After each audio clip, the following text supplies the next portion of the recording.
Hi there, I'm Nico Kritzeris, and welcome to another episode of The Direct Line powered by 10Bet.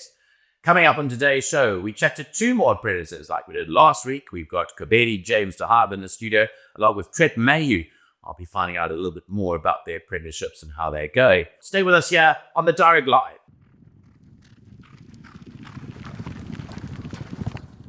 Well, welcome to this week's The Direct Line, powered by 10Bet. Last week, we chatted to two apprentices, Savannah Valjala at Gary Summit Bergia.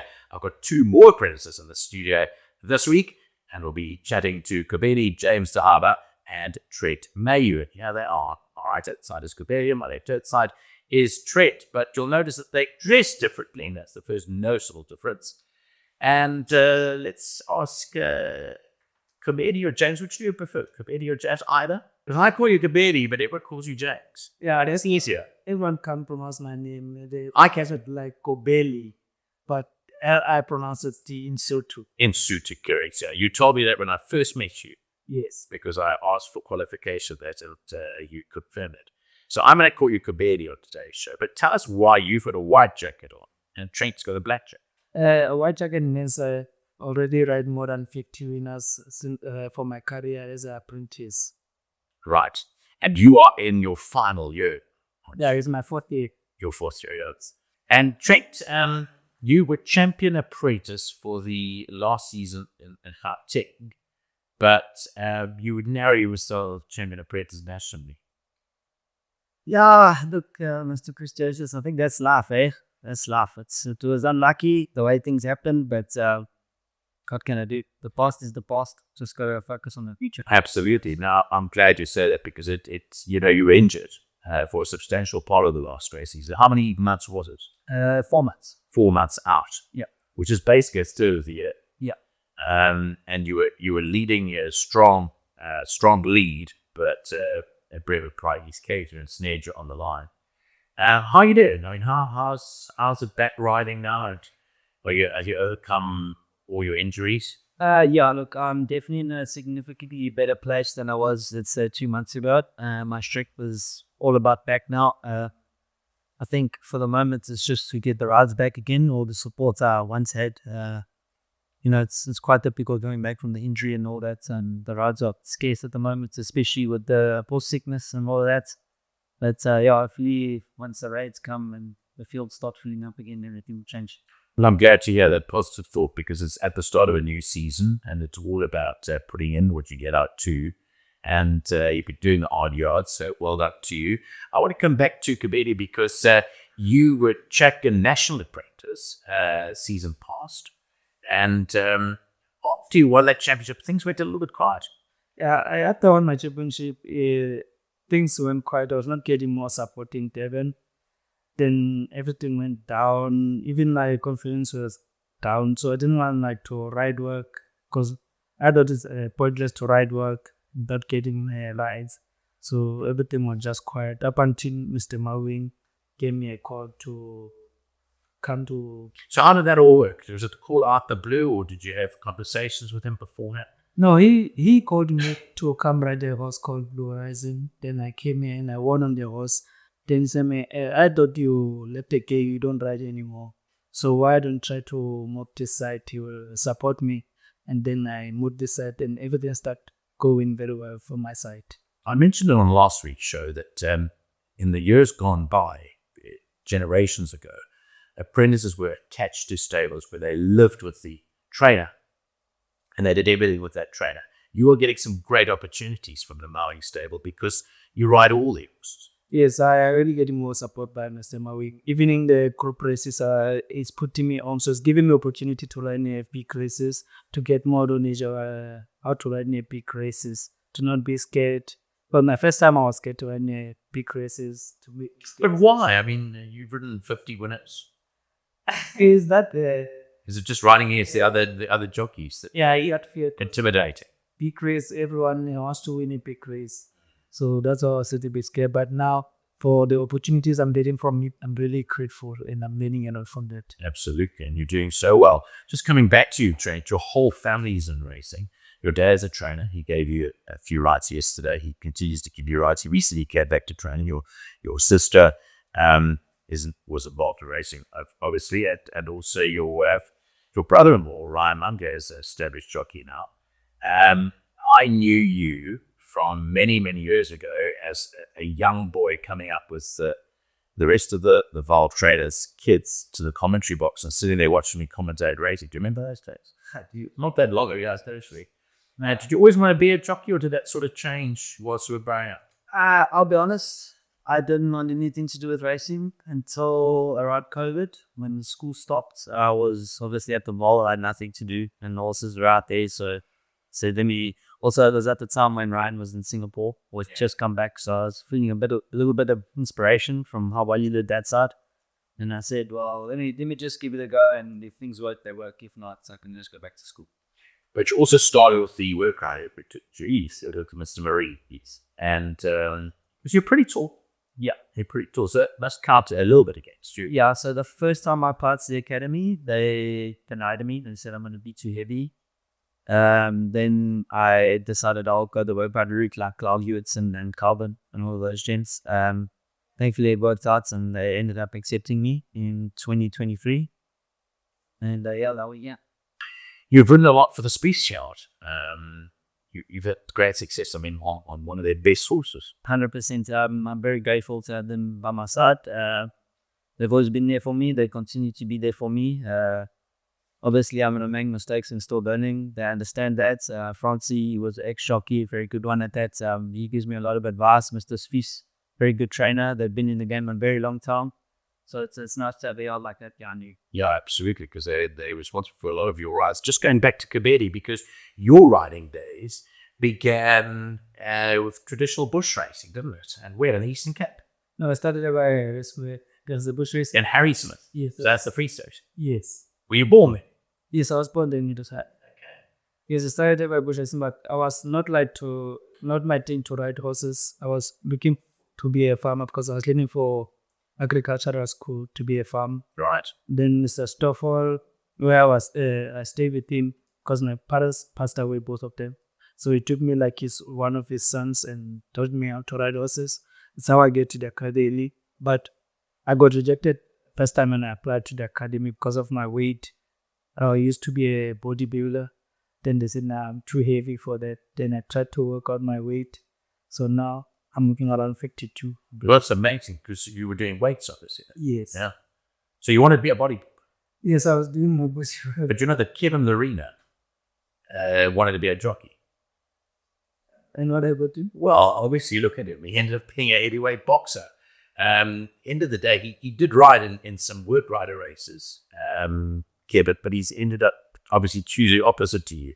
He went to continue with his bodybuilding and to become a heavyweight boxer. I think the thing may guide me a lot is because I was doing bush racing back at home. So that's why I started loving horses to be more professional and ride in TV so people can know me, be professional. Yes. So you rode quite a number of winners in the bush there. Yes, I ran a lot of winners in bush racing.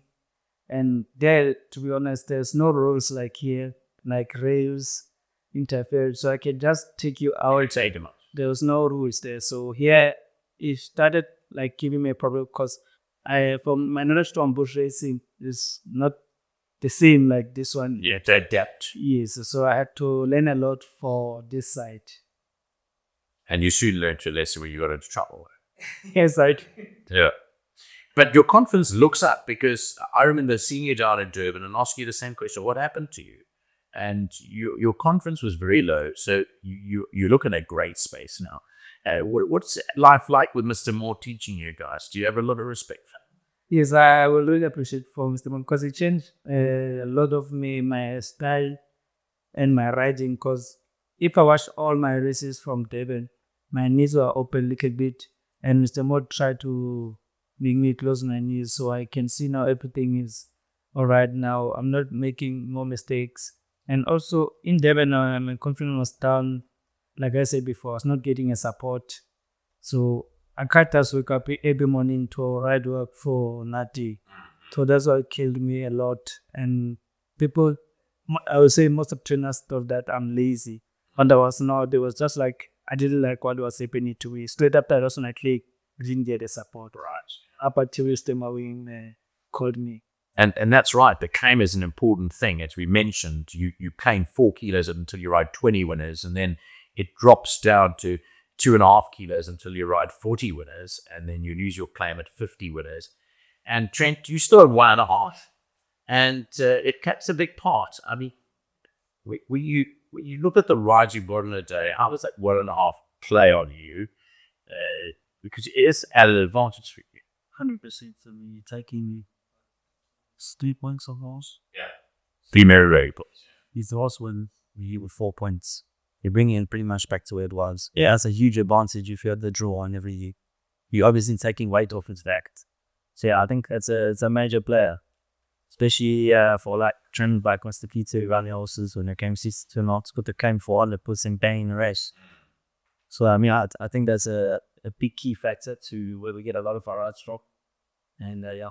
So how long till you use your 6 orders and you've lost your claim? I mean, life is going to be a little bit tougher for you. 100%. And how do you work around that? Because I tell you what, years ago when I discussed the apprentice claims with a very, very prominent handicapper, they said in order to study form, you actually shouldn't take those kilos off. You should leave them at the original weight when you do your form study. I tend to take the weight off, but they said you actually shouldn't because it's the rider's ability that compensates for that. Do you think that that's right? I feel like if you look at it like that, it's the same as looking at a piece of paper. If James was still claiming 4, would you say the same thing? Well, no, I wouldn't say. So I suppose it depends on the person riding a horse, but I don't think because certain jockeys are, they're claiming 4, they're considered to be better apprentices than a claiming 4. Then you probably adapt your way of thinking from a punching perspective. Just going to your rides that you ride. So at the end of every day, I mean, every apprentice has been asked. At the end of every day, are you hypercritical of yourself? In other words, are you pretty hard on yourself when have you look back at your rides? And who helps you with working out if you could have done better? I do find a few people. Obviously, Mr. Moore's a great helper to do race producer. So I mean, after the race, he'll come to me too. But I think I've done something wrong. I could have done something better in the jockey room. I'll speak to like Calvin or one of those guys because they're always there to give you like advice. And also before races, I normally find Ryan, my brother-in-law. Obviously, he's very experienced. He's ridden a lot of winners. He knows what he's doing. So I'll give him a call. We'll chat about it. And then also my dad, because he's been in racing his whole life. He knows what to look for. He rode in the bush when he was younger. So I have a lot of people that point me in the right direction and tell me, no, you should have done this or you should have done that or you should have waited, maybe sent it a bit earlier. It's got a big stride, things like that. So it's important as a jockey, I suppose, to when you've ridden a horse, to retain the ride as well. And how often does that happen? Because there's a lot of, they say at horse racing, if you want loyalty, buy a dog. But tell us from your perspective, when you ride these horses and you do well with them, you can't automatically expect to get that ride back the next time. I think it all depends on the owners. That's what we hear, at least. That's what you hear. Yeah. So usually you do keep the ride, but obviously if you make a mistake, then they're going to take you off and put a more experienced jump race. Yeah. Especially if there's got a chance. But I mean, do you plead, if you know you've made a mistake, you obviously admit that you could have ridden it better. Please give me the ride. I'll try it. I'll try and win it next time. Or I should win it next time. As then goes well. Yeah. What are some of the best horses you've ridden? Tell us about some of the best horses you've ridden thus far. I was the horse called Marquette. I wanted over 1,000 and Trent ran behind me, ran second. Then I come win the 400-meter sprint. So that was. Were you off the gates quickly? Yes, that was my best leading ever. Like we just up out the gate and we pulled out, and I won the race. Yeah. So that's a Duncan Howells. Yeah, that was from Mr. Howells. Good sprinter. And those What about here in Joburg? Yeah, here in Joburg, the horse called Navar Nishi. Yeah, he's a good horse, but he's yet to provide his absolute best yet. Yes, I think in Devon I was running in long distances now. We started punting here, and as this says. So what will he be? Will he run on the side?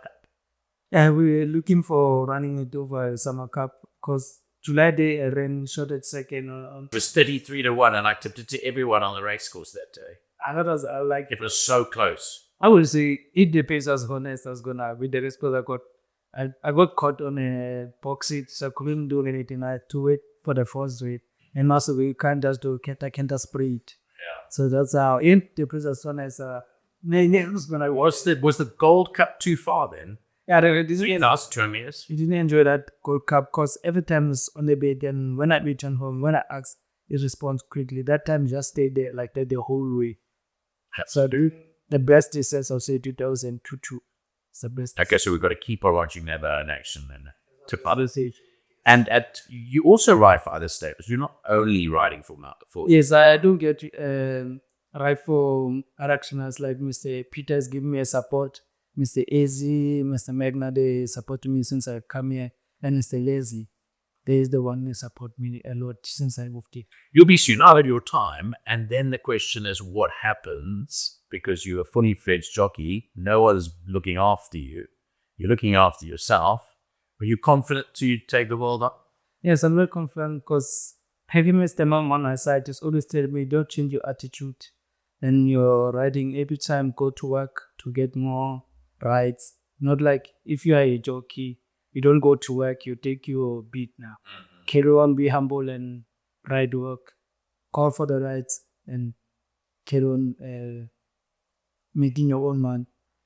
Well, I picked you on early, I must say, when you were riding. And just having spoken to you today, I really admire your confidence. I think you're a confident young rider. I think that the world is there for you to take on. So continue what you're doing because you're doing it well. I would carry on doing what I'm doing as long as I get support from the trainers. That's the best thing to get. And I will. Well, there's mutual respect. Yeah. You got to respect them, they'll respect you. That's true. I'll bring the good results for them. Okay. Let's finish off with Trent. Trent, obviously, you've ridden some very good horses. We mentioned William Robertson a bit earlier on. Obviously, at work, you would ride horses that you don't necessarily get to ride in a race. I mean, that must give you like a great feeling to be aboard some of these top thoroughbreds here in South Africa. Yeah, the good horses, they always put a smile on your face. There's no better feeling in riding a rated 120, whatever. Yes. Any time of the day, whether it's at races or a track, it's always there. You know, you can always feel this is proper horse. So no, I've definitely ridden some very nice horses in my little career I've had so far. Very grateful for the opportunities that I've been given. I mean, if I look back to when I was a work rider, to see what the horses I've ridden, I never even, if someone told me you were going to ride William Robertson, won 2 races on him, I would have said, no man, he's funky, your socks, there's no chance. Yeah. But yeah, I suppose that's just the way life goes. Yeah, just very grateful. Yeah, and you continue to forge support amongst all the traders out there, as I was saying to you. I mean, you're also a free agent. I mean, how do you book your own rides? Yeah, we have to fund for it. Yeah, and how easy is it? How are you finding that? So a little bit difficult, especially for me at the moment, because I'm not really able to support. I'll fund certain traders and they either won't not, so I'll say, no, sorts it next, and then you have to move on to the next trainer. And how hard is it to look for the rides that you really want? You know, are you watching a little race to see? Yeah, well, obviously when the noms come out, you'll start at the top and work your way down because you want to secure the best ride possible for that race. Like I said, it's not the easiest thing when the fields are so small at the moment and we've got jockeys coming from Durban and all over the place. So. Yeah, it's hard to get it right because of the scarcity of the number of horses around the day.